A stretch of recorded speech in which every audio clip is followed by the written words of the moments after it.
ভাগবতের দশম স্কন্দের সপ্তম অধ্যায়ে শ্রীকৃষ্ণের দামবন্ধ লীলা সুন্দর উপাখ্যানের ব্যাখ্যা করা আছে।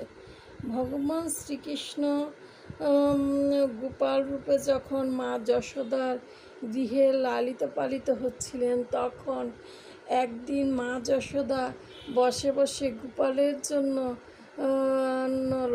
লক্ষ ধেনুর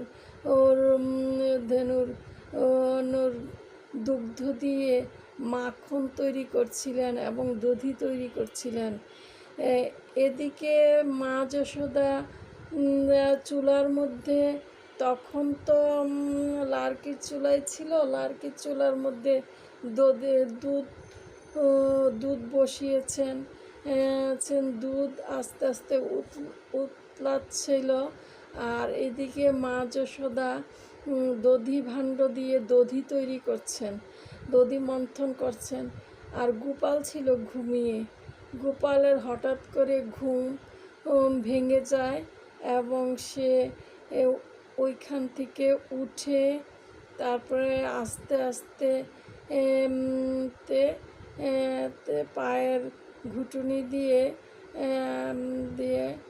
হাঁপুড় কেটে কেটে মা যশোদার কাছে আসে। মা যশোদার কাছে এসে সে মা যশোদার স্তনের মধ্যে হাত দিয়ে মা যশোদাকে তার দুধ খাওয়ার পিপাসাটা জানায়। তখন মা যশোদা গোপালকে কোলে নিয়ে যখন দুগ্ধ পান করাচ্ছিলেন, এমন সময় মা যশোদা চুলার দিকে তাকিয়ে দেখেন যে তার চুলায় চাপানো দুগ্ধ উতলিয়ে উতলিয়ে চুলার মধ্যে পড়ছে। তখন মা যশোদা স্বাভাবিক মহিলারা যেভাবে করে সেভাবেই গোপালকে কুল থেকে নামিয়ে দুধকে রক্ষা করার জন্য মা যশোদা গোপালকে কুল থেকে নামিয়ে দৌড়ে চুলার দিকে ছুটলেন।